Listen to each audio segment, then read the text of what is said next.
here. Really, really pleased to welcome you all. But even more so, we are absolutely delighted that Chris is here with us today, and he's going to talk to us about how the Hello, My Name Is campaign came about. Now, you all know, you've all heard that before, but to come from Chris and what he's done in Kate's legacy, really, to raise money for charity. So we've all got our badges, everybody's got a badge, but what you probably don't realise is we've bought all these badges, but 50 pence of every badge goes to the charities that Chris has been raising money for, and he will tell you all about that and how much he's raised. So what I want you to think about when Chris is talking about how something so simple as saying, hello, my name is, makes a difference, because that's what Kate saw, and that's why we're doing this and relaunching it again. It's the little things that we do that really, really matter. So I'll hand over to Chris, and he's going to give us his presentation, and then afterwards we're going to go out and about and get some badges out. Is that all right, Chris? That's fine. Yeah, good. Thank you. Well, good afternoon, everyone. Hello, my name is Chris Pointon. I'm co-founder of the Hello, My Name Is campaign and husband to the late Dr. Kate Granger, MBE, that I'm sure all of you will have heard of, and obviously all of you have heard of the campaign, given it's embedded in the trust and will continue to be embedded in the trust, given the support that you guys are all giving the campaign. And it's my pleasure to be able to come along today to talk to you all about the campaign, especially this week, because this week is such an important week for the campaign. Yesterday was 3 years since Kate died. Yesterday was also what would have been our 14th wedding anniversary. So for us to celebrate with people such as yourselves, the campaign is amazing for us to be able to do. And like I said before, thank you so much for inviting us to come along to talk about the campaign that Kate and I started 6 years ago now, back in August 2013. But as we go through today, I want us all to think about things in our own lives. And those things to think about are what's important to us in terms of a special date that we may have in our lives. It could be the day you started working at this organisation. It could be the day you got married. It could be the day you gave birth to your first child. It could be a whole combination of things. But it's what's important to you in your own lives, because we're all individuals, we're all human beings, but we've all got our own individual lives to lead. The second thing to think about is, where do you see yourselves in the next 6 months, the next 5 years, the next 10 years? What are your life plans? We've all got life plans. I certainly had a life plan before I met Kate. Kate and I had life plans. And since Kate's death, I've developed a new life plan, and that will continue to change over the next few weeks and months, which I'll talk about a little later on. And the third thing to think about today, and probably the most important part of today's session, is to think about what difference do you want to make in the world? What legacy do you want to leave when you die? You all do amazing work every single day looking after other people, but what main difference do you want to leave, like I say, when you die? Because we're all going to die at some point, but what legacy do you want to be remembered for? So today I'm going to tell you a story. It's a story of Kate and I's life, which does encompass the campaign, but it also encompasses Kate's legacy, and it encompasses what I want my legacy to be. So I'll be sharing that information with yourselves as we go through today's talk. And that story starts back in 2001. It was New Year's Eve 2001. Kate and I met in a nightclub in Huddersfield, the home of the best football club in the world. I know there's some Portsmouth fans in the room, but yes, home of one of the best football clubs in the world. And we met. Kate at that point was 2.5 years into a 6-year medical degree, studying to become a doctor to look after older people in Edinburgh. So for 3.5 years, Kate and I had to commute between Edinburgh and Yorkshire most weekends, because we knew that from a very early stage we were meant to be together. We were going to spend the rest of our lives together. We were soulmates. A year after meeting, on New Year's Eve at the end of 2002, we got engaged, and then we started to formulate our life plans together, and those life plans revolved around 3 aspects. And those 3 things were travel. We both wanted to see the world. it revolved around our family. So when would we get married? When would we think about having our own children? What did that look like from a wider family perspective? And it revolved around our careers. Now, like I said, Kate wanted to become a doctor looking after older people, and did become a consultant looking after older people. Despite being diagnosed with a terminal illness at the age of 29, Kate became that consultant looking after older people in her own right before she died. My background isn't in healthcare. My background is in retail. So for the last 25 years I've worked in retail. The last 18 years of that I'm working for one of the biggest supermarket chains in the UK out of their head office in Leeds. So my background certainly isn't in healthcare, but given that Kate was a student, she then became a doctor, and then obviously becoming a patient, I've been thrust into the healthcare fraternity through Kate and through the work that we now do with the campaign. So our life plans start to evolve way back then. And then in 2005, on the 23rd of July 2005, Kate and I got married. Kate had finished at university. She had returned to Yorkshire to start work as a junior doctor looking after older people. 23rd of July 2005, the happiest day of my life so far. The day that Kate and I said our vows to each other, surrounded by family and friends. We started our married life together. Now, the early years of married life for us were quite normal, quite idyllic. I mean, what's normal to one couple is not necessarily normal to another couple, but you know, we were enjoying life. We had a beautiful home, we had very little financial worries, we were both excelling in our respective careers, and life was pretty good. Now, 6 years into married life, we decided to take an extended holiday to California, where we've got family and friends that live there. My cousin had just given birth, and we wanted to take my elderly grandma with us to meet her new great-grandchild, which we did. We dropped her off at the airport with my auntie and uncle, and Kate and I continued our travels across California to parts that we'd not seen before on this extended holiday. Now, the holiday was going fairly well, apart from the fact that Kate just wasn't feeling herself. She was quite lethargic, she had lower back pain, but Kate just put that down to travelling in different vehicles, staying in different hotel rooms, and put that down to a little bit of jet lag as well, going over there. She was taking paracetamols and ibuprofen, but nothing was really offsetting the pain that she was going through.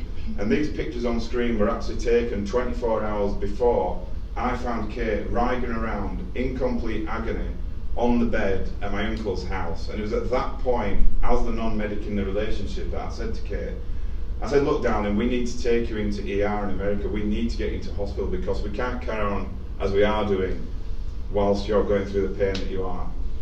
It turns out if we hadn't have done that at that point, Kate would have probably died there and then in America with acute renal failure because her lower abdomen was covered in tumours and she had kidney failure. So we had to have some stents inserted in America to unblock her kidneys. She was made fit to fly home back to the UK to pursue further treatment within our amazing NHS. Now, before we were even seen in America, we had to hand over our credit card details and medical insurance because obviously the health system over there is completely different to what we have in the UK and how blessed we are in the UK to have our NHS. Now, the hospital bill for there was $30,000 US, and that was for 2 nights accommodation, a minor operation, made fit to fly back to the UK. We had insurance to cover that, but the reason I say that when I talk at events is, like I said, how blessed and fortunate we are to have the NHS, but also how blessed and fortunate we are to have the amazing people that work within our NHS. So we returned to the UK. We had further tests and scans. Those tests and scans revealed that Kate had a desmoplastic small round cell tumour, which is a very rare and aggressive form of sarcoma, which normally impacts adolescent boys. So why I picked on a 29-year-old female, we'll never know, but Kate and I's mantra in life was always one of, you play the cards in life you've been dealt. These were the cards that Kate and I had been dealt, and we had to play them as best we could at that point. She was given 6 to 12 months to live. So 29 years old, I was in my early 30s, we were just thinking about starting a family. Our life plans completely changed at that point. We had to continue our life plans into whatever time we had left, which we thought was 6 to 12 months because that's the prognosis that Kate was given. For the next 6 months in 2011, Kate was in hospital for 4.5 months out of that period, either having scans and tests or having chemotherapy for the cancer. Now, on the back of being in hospital, she also started to formulate a bucket list. She also wrote a book about seeing it through the eyes of a patient as a doctor. That book's called The Other Side, which is still available to buy today, with all the profits going to one of the 2 charities that we support. She also wrote a second book as well.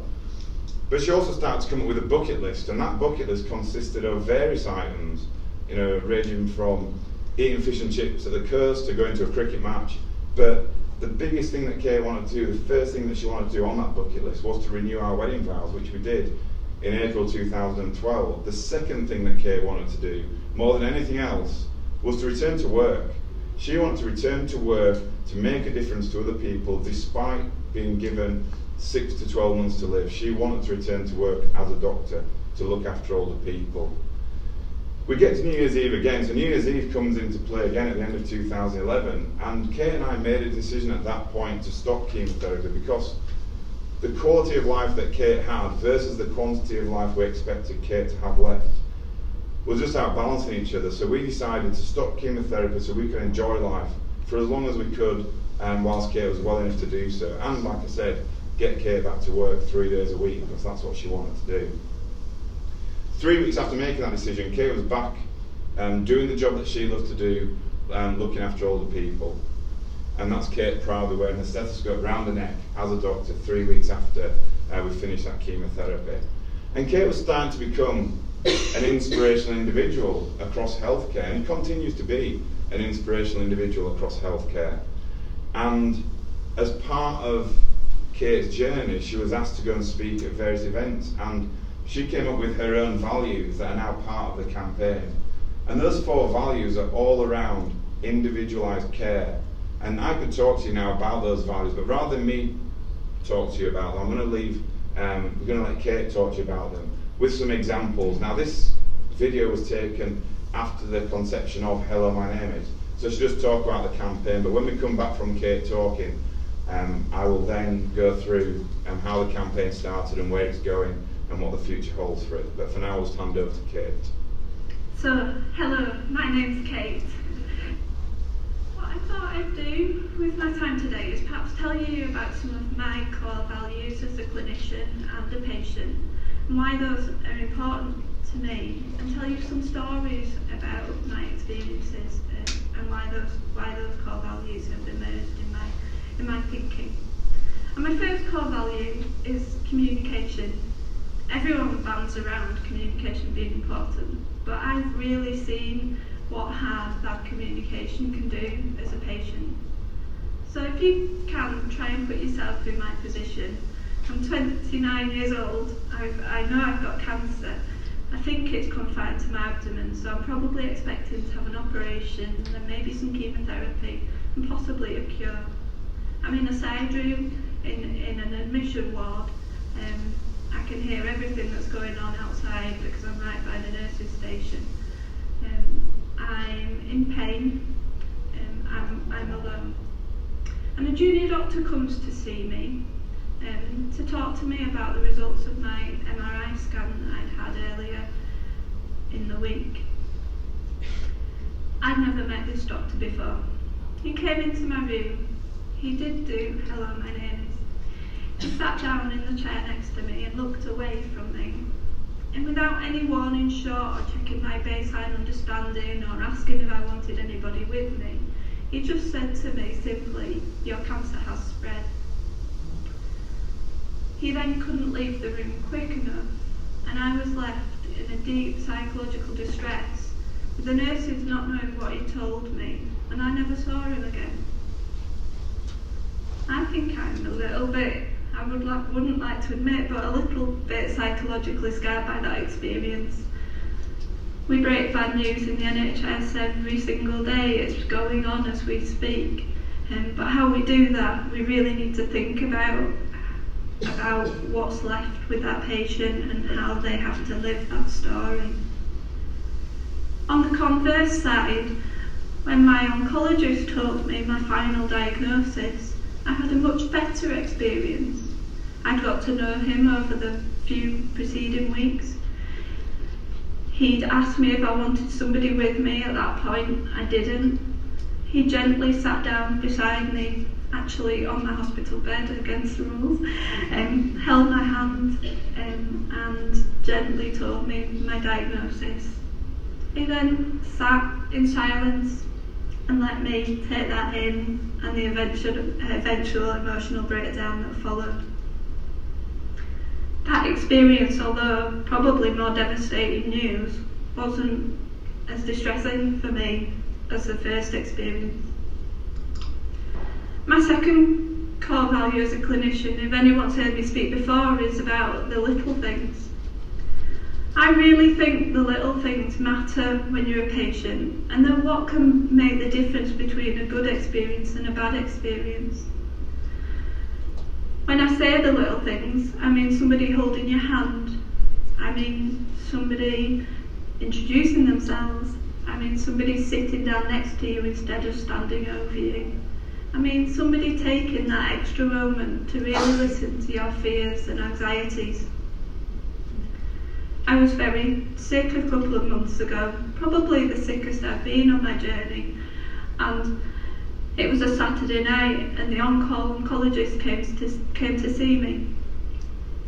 And beside all the other things that he did for me, including phoning the on-call urologist, talking to the radiology doctors, talking to the microbiology doctors, changing all my treatments around, the one thing he did was kneel down beside my bed, put his hand on my arm gently and say, "Kate, you're going to be okay." Because he'd recognised how frightened and vulnerable I was feeling in that situation. A few days later in that admission, a registrar came to see me, and she wanted to talk to me about the positive blood culture results that I'd just received. This was very scary for me to have a bacteremia, and she refused to sit down when I asked her to take a seat in the chair that was right next to my bed. She thought that I was asking her for her own benefit, but I wasn't. I was asking for my benefit so that we could have a conversation on the same level. Instead, she stood looming over me, making me feel little and less in control. Those little things do really matter, and everyone can do them. My third key value is that person-centred care.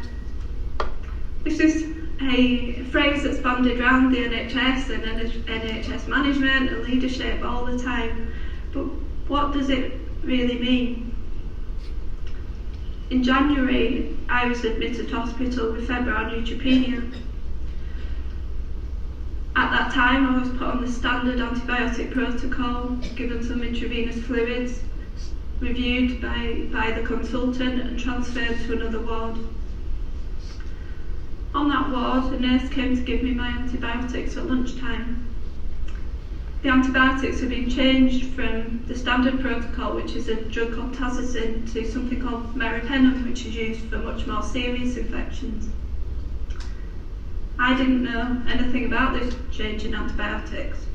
The first thought that went through my head was, has she got the right drug chart, or has somebody made a prescribing error? The second more worrying thought that went through my mind is, oh gosh, they've got the meropenem out, they need to use a domestos, I must have something really serious. Looking back through the medical notes, what had happened was a consultant oncologist had reviewed me. He'd been very diligent and looked at all my microbiology results on the computer. He'd found that I'd grown a multi-resistant E. coli from my urine a couple of weeks earlier, and correctly asked a junior doctor to phone a microbiologist for some advice about this. The junior doctor had done the task that she'd been asked to do. She phoned the microbiologist, clearly documented in the medical notes what they said, and changed my antibiotics appropriately.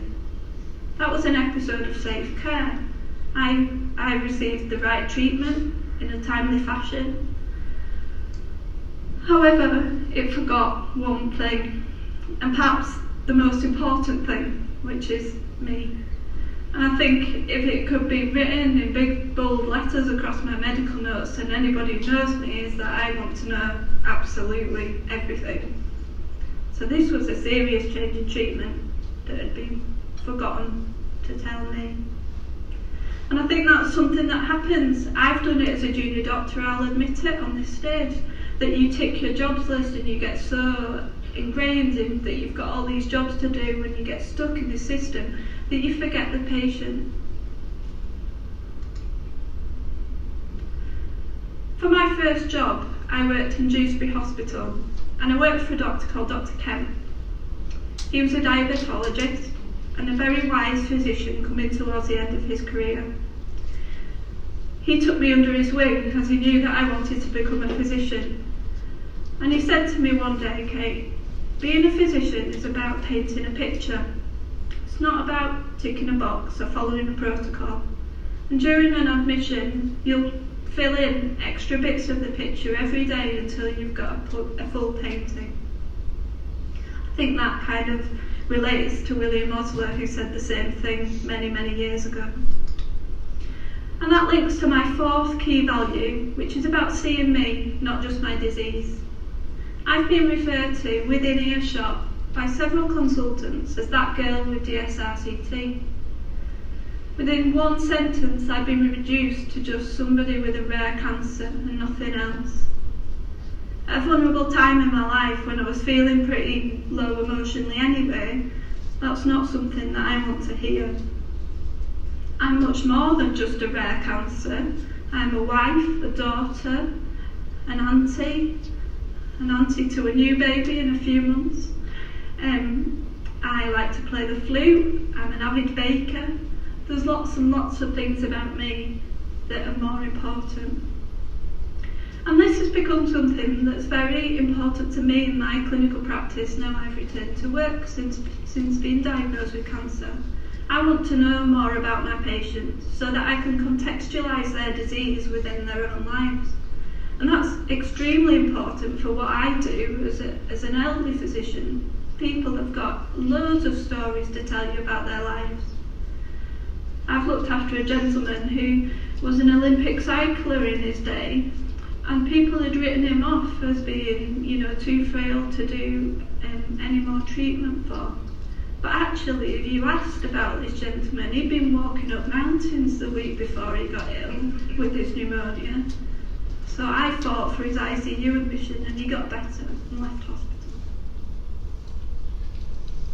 So I think hearing firsthand from Kate about the values are vitally important as part of the campaign, because those values are something that I'm sure resonate with many of you in the room, and they are values that a lot of trusts have started to embrace as part of their own organisational values, and it's something that lends itself very well to the campaign as well. Like I said, the first thing that Kate wanted to do on her bucket list was to renew our wedding vows, and the picture there is Kate and I doing that in April 2012. Now 2012 for us was a relatively good year. We managed to tick off various items on the bucket list. Kate managed to progress her career, and to say that Kate was supposed to be dead by the middle of 2012, she was actually living life to the full, and life was pretty good for us from an outsider view looking in. You couldn't have said that anything was untoward. We then get into 2013 and the cancer returned, so we had to have further chemotherapy, and it was on the back of one of those hospital admissions where the campaign started.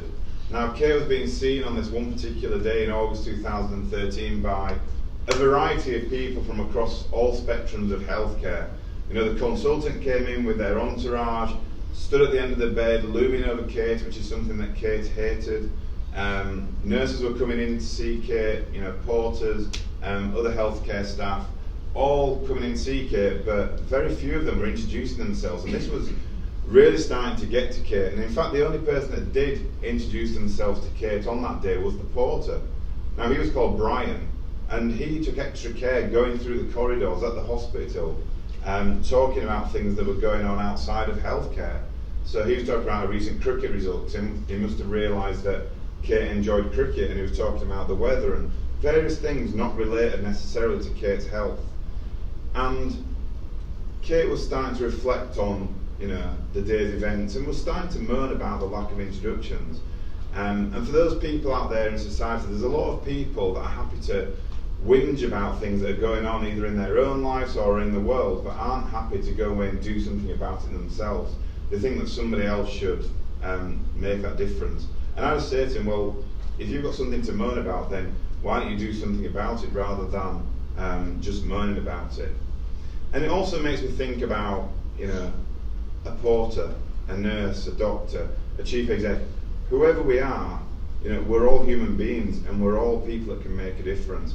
And one thing that really frustrates me, and I know frustrated Kate, is those people that say, oh, I'm just the nurse, or I'm just a porter, I'm just whoever, just the analyst. Nobody's just anything. If we don't have clean operating theatres, we can't operate on people. If we don't have good data analysed well, we can't make those strategic decisions that we need to make. So when somebody says to you, I'm just the nurse or I'm just this, tell them to stop and say, you're an important part in this organisation. You're a vital part of the jigsaw that makes up this organisation. So that evening, Kate and I were talking about the lack of introductions, and Kate was starting to whinge about the lack of introductions. So I said to her, look, darling, you need to stop whinging about this, or we need to do something about it, because you can't carry on moaning if you're not prepared to do something about it. At that point, Kate had around 25,000 followers on social media on Twitter. So we said, why don't we start some kind of campaign called, Hello, My Name Is. And it was born. It was born on the 30th of August 2013 by a terminally ill lady facing her own mortality and her non-medic husband. It was born. Kate sent a tweet out the next day saying she'd sent me home to design the logo. I didn't design the logo for the campaign.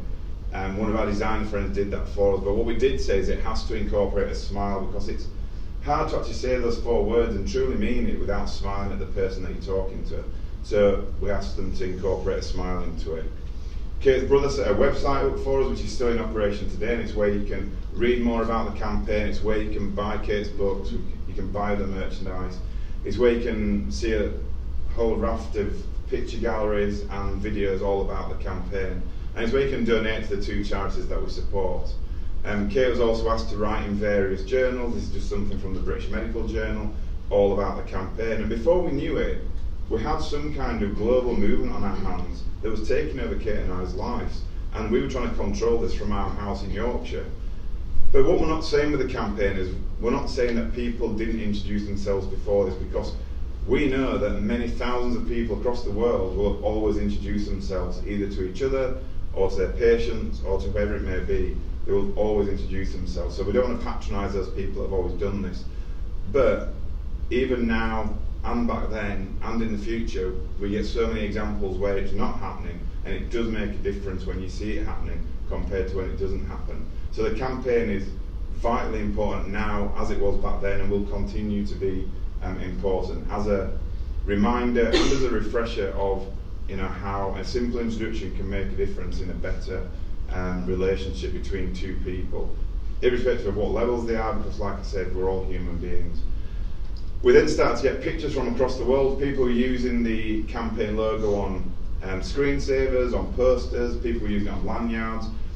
We started getting name badges done. The police force started to use it in certain parts of the UK, and then we had students doing sort of charity cake sales to raise money and awareness again for the charities that we support.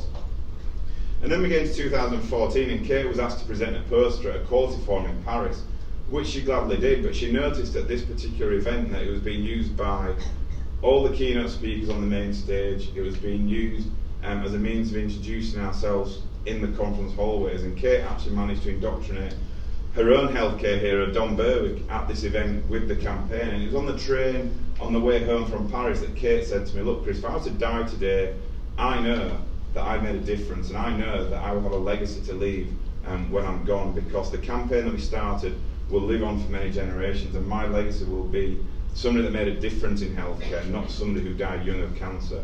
And she could die happy at that point knowing that she'd made that difference. But that was back in 2014. The campaign started in Leeds. Now, at every induction that takes place in that organisation, they talk about Kate, because Kate used to work at the hospital as well as being a patient there. And they talk about the values behind the campaign. And each member of staff at that hospital, as per here, have their own name badges and proudly wear them as they go around the hospital. And their chief exec actively endorses the campaign across the trust. But what they don't do is they don't enforce it upon people. It's not something that should be a tick box exercise. It's something that people are willing to support and endorse. We've also had Kate's name being used by the NHS for the Kate Granger Compassionate Care Awards that we started back in 2013 and are still going every single year. We've got the Global Kate Granger Awards, which are presented each year in different countries across the world. We've got the European Kate Granger Awards because, like I said, Kate's name has become synonymous with compassionate care across healthcare, and those will continue to go every single year because, like I said, of her name and the resemblance it has to compassionate care. And the big three selling points of the campaign are: it takes very little time to do, it costs very little money, but it makes a difference to patient experience. And if you've got those three things, the politicians wanted to get involved with us. So Kate was invited to go and meet the then Prime Minister David Cameron down at Downing Street, which we did, and had a very productive meeting with him. We were invited to go and speak with Nicola Sturgeon up in Scotland, which once again we did. And just last year, as part of the NHS's 70th birthday, I was invited to go and meet with Theresa May to talk about the campaign and obviously talk about Kate because it's something that she'd never met but wanted to know more about. We've also had Matt Hancock tweet about the campaign, and it was also used in the government's response to the mid-staffs inquiry a few years ago now as a means of better communication and better compassionate care. And that's something that Kate was really proud of in terms of how it's being used to improve patient care. We've also had various high-profile business leaders and celebrities from across the world tweet about the campaign and endorse the campaign with a picture. So there's just a few on the screen right now, but one of those to pick out is Kylie Minogue, because Kate wanted to see Kylie Minogue in concert as part of her bucket list. Well, Kate deserved the best in life, so for me, it was all well and good booking a ticket for a concert, anyone can do that, but Kate deserved to meet Kylie Minogue and for her to endorse the campaign. And they could talk about their journeys together because obviously they've both been through a cancer journey. And there's various other ones on there which, like I said, are also on the website, and they endorse that campaign through social media. We then relaunched the campaign in 2015. We managed to touch around 400,000 NHS staff on this one particular day. But on this day, Kate was back in hospital having chemotherapy, so she was being hooked up to the chemotherapy, but at the same time she was on her phone. She was replying to people that had taken time out of their busy schedules to send messages to Kate. She was using the nurse's office at lunchtime to do radio interviews with Radio 2 and Radio 5. She then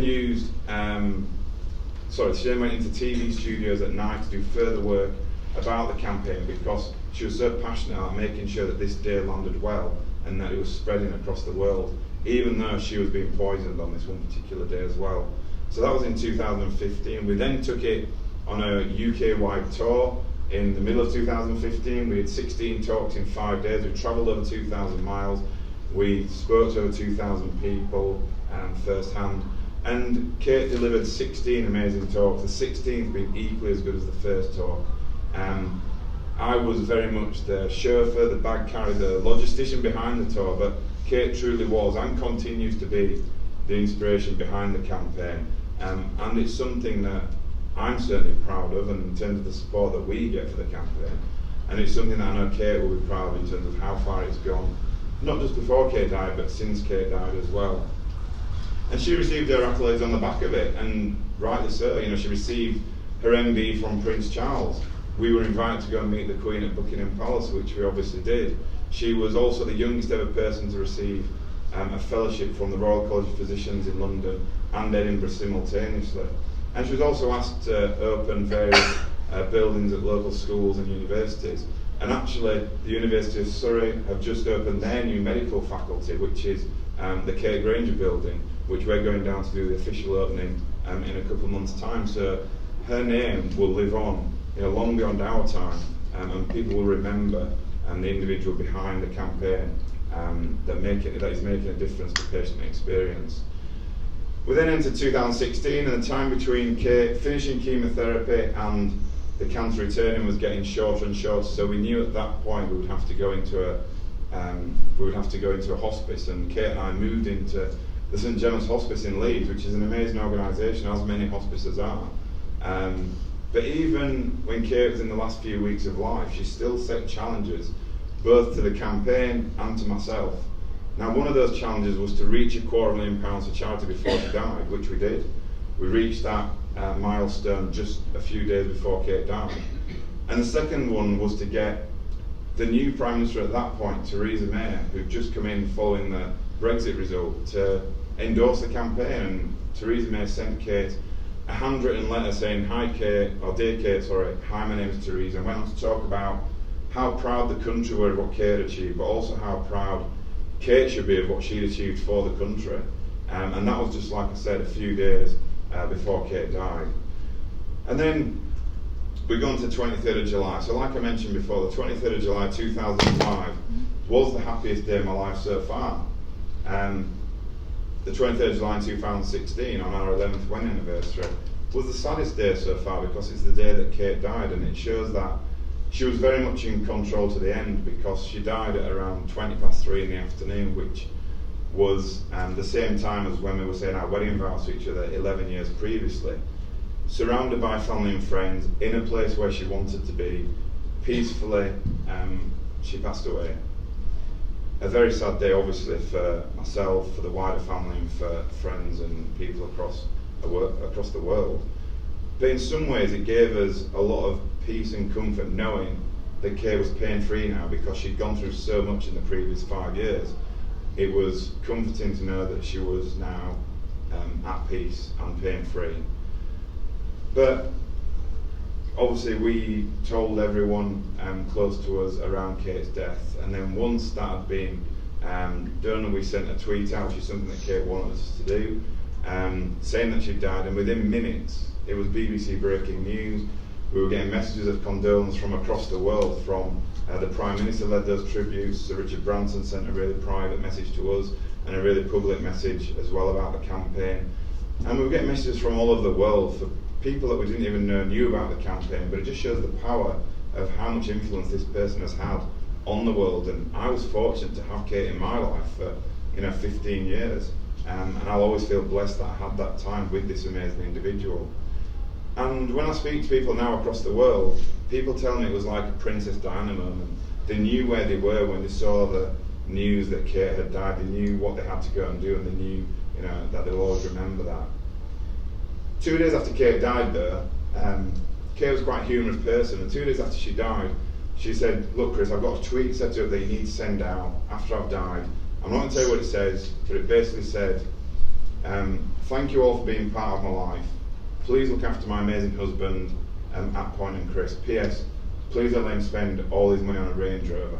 Now, Kate, that was Kate's humour, in that one tweet. 2 days after she died, she sent that out. But my reaction to that was, well, it just said don't let him spend all of his money on a Range Rover. So, as long as I've got money in my pocket, then that's fine, isn't it? I then returned to work, back in 2016, and my employer, throughout our journey together and throughout my journey since Kate's death, had been absolutely amazing. I couldn't ask for anything more from them in terms of the support, guidance, and everything else that they've offered to Kate and I and to myself. So I returned to work, but something else Kate and I talked about before she died was, let's get this campaign across the world. So I took a 12-month unpaid career break that started in September 2017 to travel the world, to talk at events, and we started off down in Australia and New Zealand. We did 3 months down there. We then went across America and Europe, and then we did a lot of work across the NHS, and we managed to do over 200 talks in that year. We spoke to over 10,000 people, and we managed to get the campaign spread to over 20 countries across the world now. Now, what I want my legacy to be for the campaign is that we're present in every country in the world. Not necessarily visited those countries, but for us to know that there's presence of the campaign in every country in the world, because that would be something that I'd be really proud of, but also it makes a difference to other people as well. So that was an amazing year, not only getting to see parts of the world that I might not have seen before, but also to spread the message and to tell people all about Kate. And like I said, this is just the map showing how far the campaign has spread. We've not necessarily visited all of these places, but we know that the campaign is, like I said, present in these countries. I then returned to work back in September 2018 because you've still got your mortgage to pay, you've still got bills to pay, you've still got a life to lead, and my life plans evolved again back then. I'm still doing a lot of work with the campaign. I'm working back full time now in my role in retail, and a lot of my holidays are used for the campaign. After this week, that's going to change somewhat because I'm going to start to take a little bit of a step back from the campaign. It's been 3 years now since Kate's died. We're almost at £500,000 for the two charities that we support. We've got a play that's touring the UK, telling the story of Kate and I's life. That's been touring for about a year now.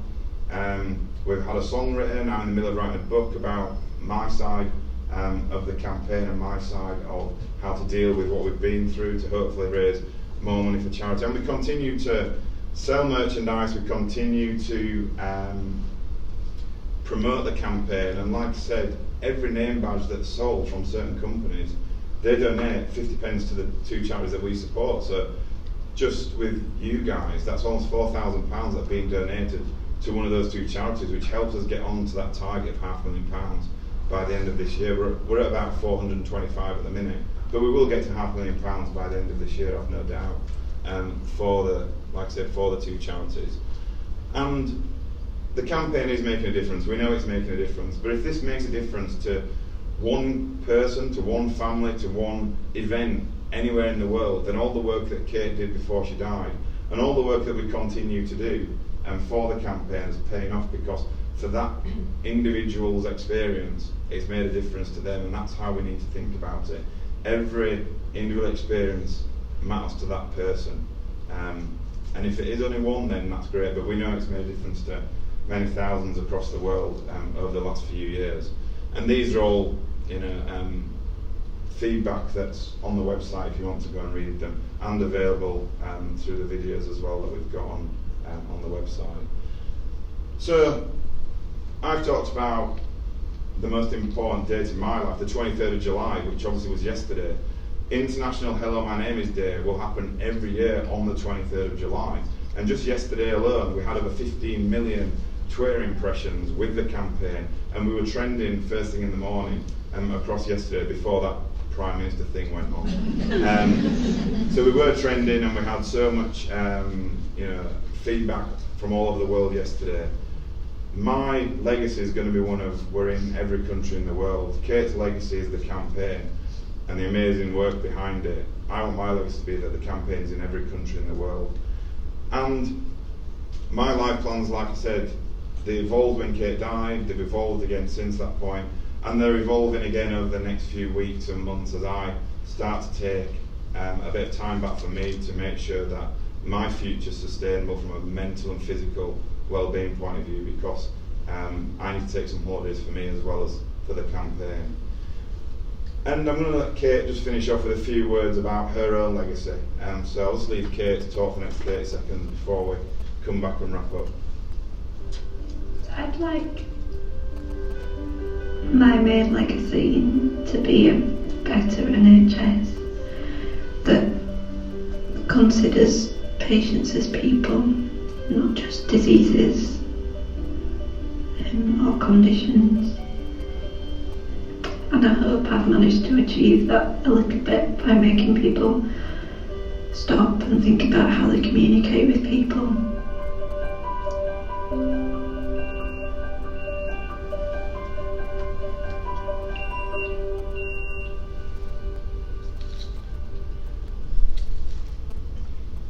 So, like I said at the start, it has been my honour to come down to Portsmouth today to talk at this event and to share in the spreading of the word with the badges across your trust, and for the support that you guys have given already and will continue to give, I've no doubt, in the future for the campaign. And thank you so much again for the invite to come and spend some time with you all.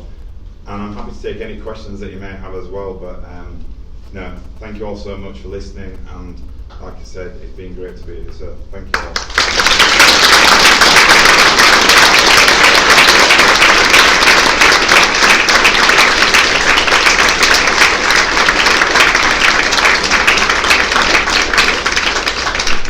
Chris, thank you so much for being here. Being here, it's a very special time for us, for obviously for launching the campaign, but we know it's a very special time for you, and we're really privileged that you've taken the time and you've been able to join us at the launch event for Hello, My Name Is campaign. We're going to ask some members of the audience if they have some questions for you in a minute, but I didn't have the privilege to meet Kate. I didn't have the privilege either to attend and listen to her talk in person. But I have seen videos before, and none of the videos did justice actually to what you've just done. And I just want to say a big thank you for sharing your experience and also the legacy that Kate leaves. So thank you.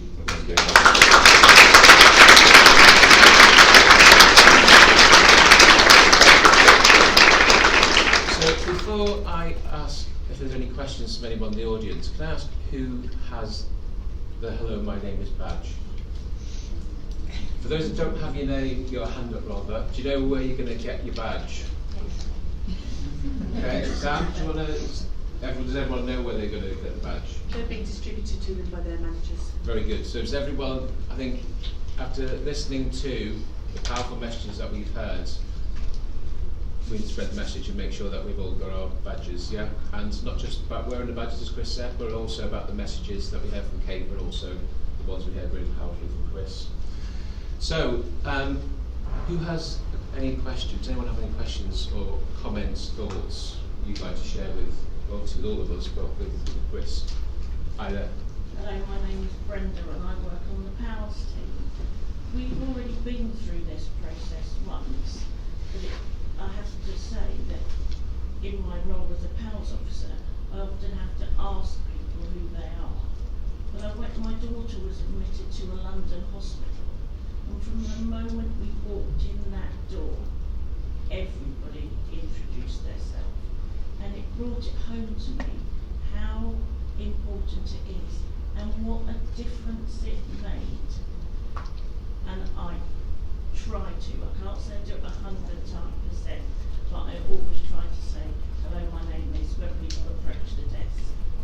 No, and thank you for sharing, Brenda, as well. And it's, you know, I hope everything's well, obviously with yours. But yeah, it does make that difference, doesn't it? And you know, that kind of stories, the stories that we get through via the social media or through the website about people where it does happen. It's such a better experience for that individual or for that family that's going through, going through that journey. And you know, there is a lot of London hospitals that have fully embraced the campaign.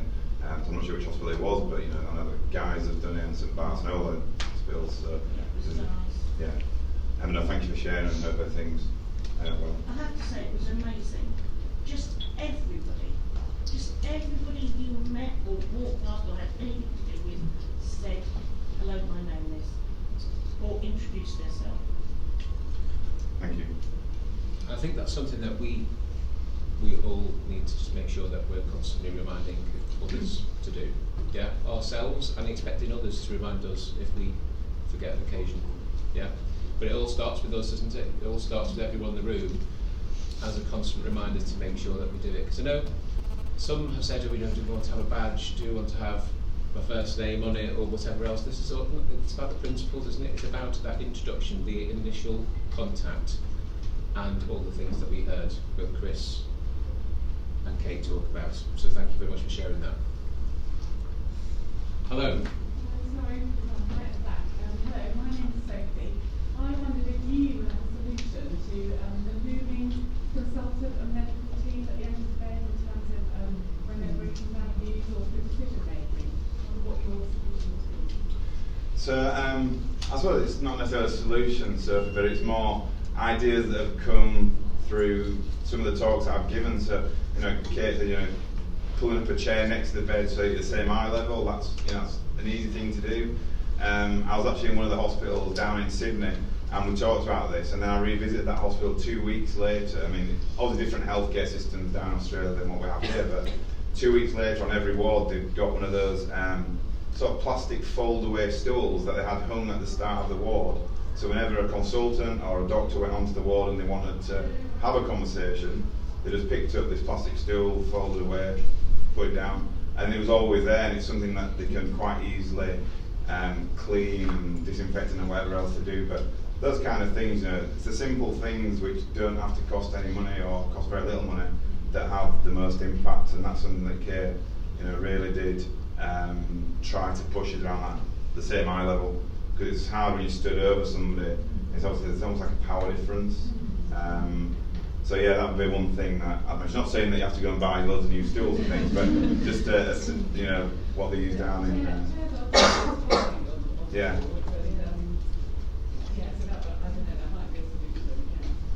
But I'd like to say thank you.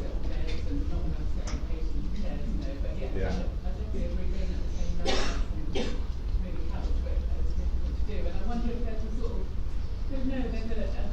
A problem that people have with sitting down, I think, sometimes in hospital, that actually that's seen as, you know, you're not busy if you're sitting down. Yeah. I'm a speech language therapist, so I often take a long time to see people.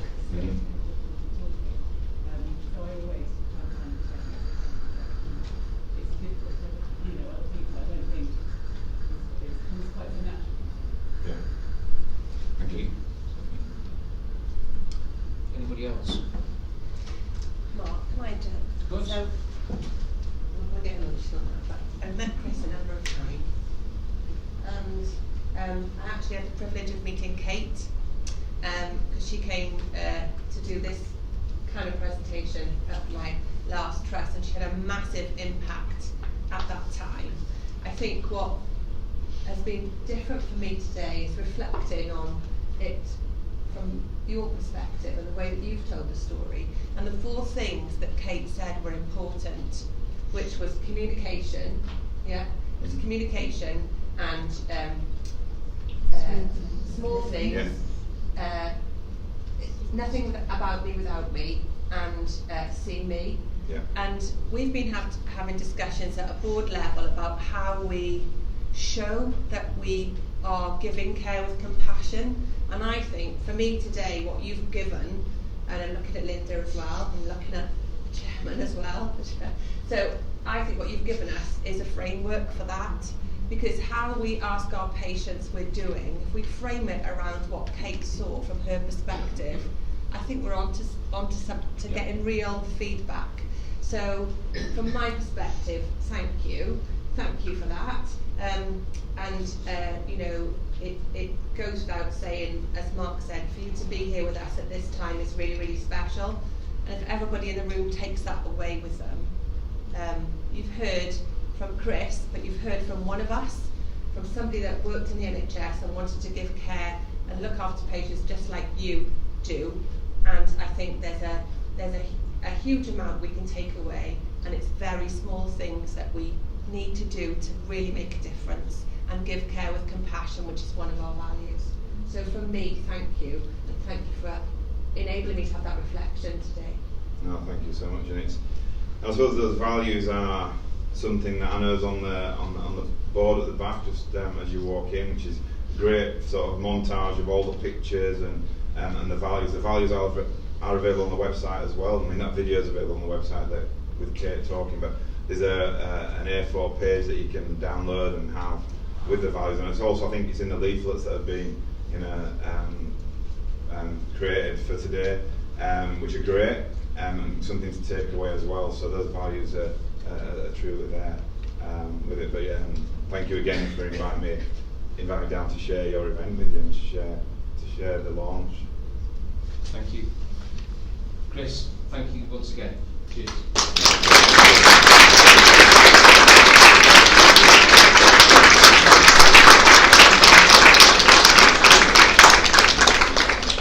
So we're going to take Chris out and about a little bit now, and some people are going to get their badges from Chris, which I think will be very special for them.